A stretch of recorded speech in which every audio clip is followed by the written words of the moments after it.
करेंगे, थोड़े दिन तो जलन होगा क्योंकि वो पाप नष्ट होंगे, फिर जो आगे आनंद मिलेगा, निहाल हो जाओगे। न वो रुपये में आनंद है, न सम्राट पद में आनंद है, न ब्रह्मा के भी पद में आनंद है।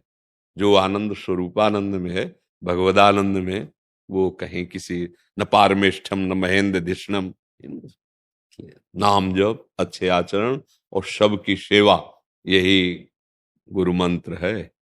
पक्का समझ लो, बात मान लो, मंगल हो जाएगा। सबसे स्वार्थ की बुद्धि से व्यवहार करके हमारा पतन होता है। भगवत भाव से सबकी सेवा, उन्नति होने लगेगी। निष्काम कर्म करने वाला कभी दुखी नहीं हो सकता। निष्काम मतलब दूसरों को सुख देना, बस। महाराज जब से दीक्षा ली सारे मित्र अलग हो गए महाराज। तो कोई मित्र तुम्हें मिला या तुम्हें पता नहीं चला? मिले ना, आप मिले, तो फिर बस आप ऐसे ही मित्र बने रहना महाराज। हाँ फिर, और ये तो तुम्हें बाहरी रूप दिखाई दे रहा है। प्रिया प्रीतम के शरणागत हुए हो ना, श्यामा श्याम के, तो उनके जैसा दोस्त, वो सर्वज्ञ हैं, सर्वत्र हैं, सब जगह विराजमान है। तुम जहां हो वहां वो हैं, ऐसा अनुभव करो। पर ये अनुभव तभी में आएगा जब खूब मंत्र जपोगे, नाम जप करोगे ना। संसार का दोस्त आज नहीं तो कल अपने आप छूट जाएगा। यहाँ सब छूटने वाला है, कोई आपसे प्यार नहीं करता, आपका शरीर भी छूटने जाएगा, अंततो गत्वा हमें अकेला जाना पड़ेगा। तो अच्छा है, अभी से हमें लोग बता रहे हैं कि तुम अकेले हो, तो सच्चे मित्र की पहचान कर लो, वो प्रभु हैं। और अगर वो हैं तो उनके रोमकूप में अनंत ब्रह्मांड है, फिर सब कुछ मेरा है, क्योंकि मेरे मालिक का ही तो सारा वैभव है। तो फिर ऐसा दोस्त मिल गया यार, अब निराश काहे को, नहीं।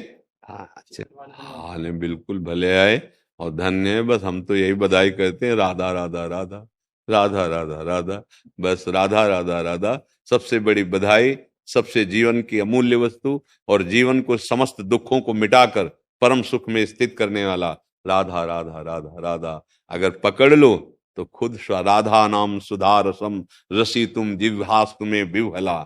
बस मेरी जबान रसेंद्री, ये बहुत चाट खाने की मजे कि ये मीठा मिले नमकीन, राधा नाम सुधा रसम, राधा राधा राधा राधा, यही बधाई है, यही हमारी भेंट है, यही हमारा जीवन है, यही सर्वस्व है।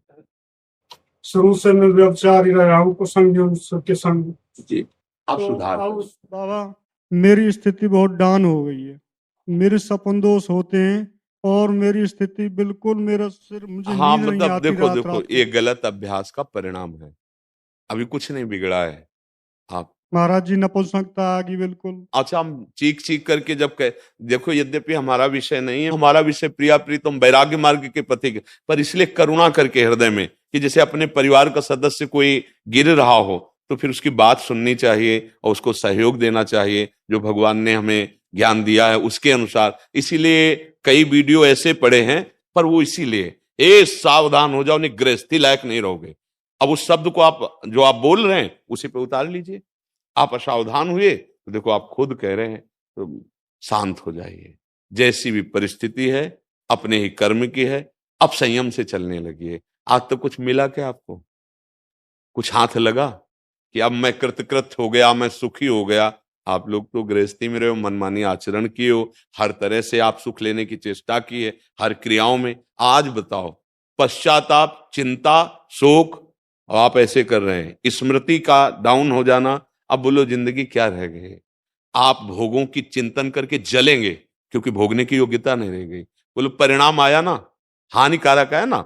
हाँ, इसी से हम कहते हैं गृहस्थ में भी पशुता मत लाओ, संयम से चलो। इसीलिए कहते हैं कि बच्चों को समझाइए कि जब तक पाणी ग्रहण ना हो तब तक ब्रह्मचर्य पर ध्यान दें, तो उनकी योग्यता रहेगी संतानोत्पत्ति की। गृहस्थ में वो संयम से बर्ताव करते हुए अच्छे गृहस्थ बनेंगे। जब बच्चापन से ही गंदी बात होती रही तो मतलब फिर ये योग्यता ही नष्ट कर देते हैं, क्योंकि वो पाप कर्म बन रहे हैं। अब चलो, संयम से रहो, थोड़ा व्यायाम करो, कुछ दिन संयम से रहो, और कुछ औषधियां सपोर्ट के लिए ले लीजिए, वैद्यों से मिलिए। वैद्यों, आयुर्वेद में ऐसी बड़ी सामर्थ्यशाली औषधियां हैं, अच्छे वैद्य से मिलिए और नाम जप कीजिए। नाम भगवान का परम मंगल करने, इन गंदी बातों से किसी का मंगल नहीं होता। आजकल नए बच्चे सुनते नहीं हैं, तो इसीलिए हम कहते हैं कि आप लोग अपने जीवन की नींव बर्बाद कर रहे हैं।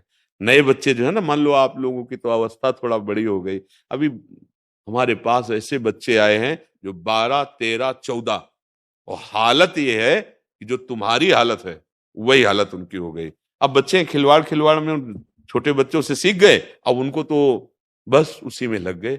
ये बहुत हानि हो रही है, और हम इसीलिए इस विषय पर बोल पड़ते हैं कि यही हमारी समाज आगे चलकर हमारे देश सेवा में, हमारे समाज सेवा में यही नौजवान आएंगे, यही हमारे राष्ट्र सैनिक बनेंगे, यही हमारे राष्ट्र नेता बनेंगे, यही महात्मा बन सकते हैं। पर जब आचरण विहीन जीवन, तो अब बताओ, सोचने की शक्ति खत्म हो जाती है, कुछ भी कार्य करने का उत्साह नहीं रहता, शरीर के जोड़ों में दर्द शुरू हो जाता है, जरा सी बात में भयानक गुस्सा पैदा होती है, मतलब पूरा का पूरा वो जीवन बर्बाद सा हो जाता है। अभी समय है, चलो अभी समय है, नाम जप करते रहो, किसी अच्छे आयुर्वेदिक डॉक्टर से मिलो, वैद्य से, उससे औषधियां लो, संयम से चलो, कोई ऐसी हरकत ना करो। तो धीरे धीरे, चूंकि अब कम चांस है, जैसे नई अवस्था में सुधरने के चांस रहते हैं। अब आपकी कितनी आयु है? वो अभी नहीं है तो अवस्था है, पर देखो हालत ऐसी हो गई है। 37 तो मतलब अब भरपूर यौवन अवस्था का स्वरूप समझो। तो ये देखो बचपन की गलती का परिणाम ये। खैर, आप लोगों नाम जप करो, निराश मत होना, बौद्धिक स्तर निराश ना होने पाए, नहीं तो जीवन ही फिर ये कभी कभी गलत सलाह देने लगता है कि अब तो हमारा जीवन ही बेकार हो गया, तो चलो जीवन ही खत्म कर देते हैं। कितने ऐसे बच्चे आए, नहीं नहीं नहीं, ये जीवन केवल भोगों के लिए नहीं मिला है। राम कृष्ण हरि राधा राधा राधा, और कुछ भी असंभव नहीं नाम से, ये भी बात तुम्हें बता दे, जहां औषधि काम नहीं करती वहां नाम काम करता है। नाम से कुछ भी असंभव नहीं। लाडली लाल महामहिमा में है। मान लीजिए आप क्रिकेट के प्लेयर हैं, मतलब राज्य सरकार पे रणजी ट्रॉफी होती है और आईपीएल एक होता है, उसमें खेलते हैं, 5 दर्शन करने आए थे आप। बहुत बहुत सुंदर है, बहुत सुंदर है। संयम का अगर हम पालन करें और व्यसनों से दूर रहें, तो हमारे में जीवनी शक्ति इतनी प्रबल कि हर जगह विजय प्राप्त कर लें। जहां हम संयम संयम समझते हैं ना, संयम को समझते हैं ना, जहां हमारे अंदर की जीवनी शक्ति व्यर्थ जाने लगती है, तो हमारे अंदर जो आध्यात्मिक पावर है वो नहीं जग पाता है। अगर वो जग जाए तो तुम्हें कोई परास्त ही नहीं कर सकता, अर्थात ब्रह्मचर्य। अगर हम अपनी जीवनी शक्ति ब्रह्मचर्य पर ध्यान दें और नित्य जिस मार्ग में लगे हुए उसका अभ्यास करें, जैसे भजन का अभ्यास, वैसे आप खेल मार्ग में लगे हो ना, वो आपका भजन है। आप नित्य अभ्यास परायण और थोड़ा संयम युक्त और व्यसन रहित जीवन, तो आप ऊंचाई पर चढ़ते चले जाएंगे। और जहां हमें कोई थोड़ा सा सुख मिला या कोई सम्मान मिला, तो हमारा मन विषयों की तरफ कूद पड़ता है। फिर हमारी जो उत्तम ऊंचाई होनी चाहिए वहां से हम, इसलिए हमारी आंतरिक बात को समझना, किसी भी अल्प सुख में रुकिएगा मत, तो आप ऊंचाई पर पहुंच जाएंगे। अल्प सुख मिलने पर गंभीर रहिए और अपने मन को कंट्रोल रखिए, शासन में रखिए, उचित विषयों का सेवन कीजिए और नित्य व्यायाम और नित्य अपनी दिनचर्या। तो पक्का मानिए, किसी भी मार्ग पे ऊंचाई पर चढ़ने के लिए ताप की जरूरत होती है। अगर हम कष्ट सहेंगे तो हम ऊंचाई पर पहुंच जाएंगे। चाहे कोई महात्मा हो, चाहे कोई भी हो, ऊंचाई पर वही चढ़ता है जो बहुत कष्ट सहा है। अर्थात आप रात दिन पसीना चुहाइए अपने अभ्यास में। मान लो आप क्रिकेट खेल में, अभ्यास और ब्रह्मचर्य और खान पान का ठीक संयम और व्यायाम, अभी आप प्रकाशित होते चले जाएंगे। जहां हमारा थोड़ा सा विजय मिलती है तो हम लोग इतने हर्षोल्लास से युक्त हो जाते कि गिर जाते। पार्टी, वही व्यसन, वही व्यभिचार, वही नाना प्रकार के दोष, तो हमारी जो शक्ति ऊपर उठनी चाहिए वो नीचे की इंद्रियों से बह जाती है। इस रहस्य को यदि जान जाओ और अपने आप को संभाल लो, तो किसी भी मार्ग में आगे बढ़ा जा सकता है। भगवान का आश्रय और संयम नियम, तो एकदम वो यद्य फेल है, किडनी फेल है, यद्य परेशानियां हैं, पर कोई भी परेशानी परास्त नहीं कर पा रही, आगे बढ़ो। तो ऐसे आप आगे बढ़ो। खेल भी तो देखो, जब इंडिया जीतती, भारत जीतता है, तो हम क्या कहते हैं? भारत पर विजय का झंडा लहरा दिया इन लोगों ने। मतलब आप भारत की विजय का प्रतीक बन सकते हैं। और आप अगर परास्त हो गए तो जानते हो क्या शब्द लगता है? भारत हार गया। आपकी हार नहीं मानी जाती, पूरे भारत की हार मानी जाती है।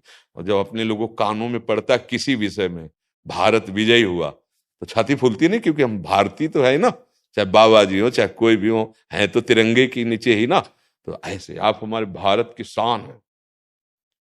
छोटे छोटे खेलों से ही तो हम विजय को प्राप्त होते जाके आगे बढ़ करके। तो आप अगर संयम से रहे, आपको जैसा लक्ष्य मिला है उसको ध्यान रखिए, तो विजय श्री आपके हाथ में रहेगी।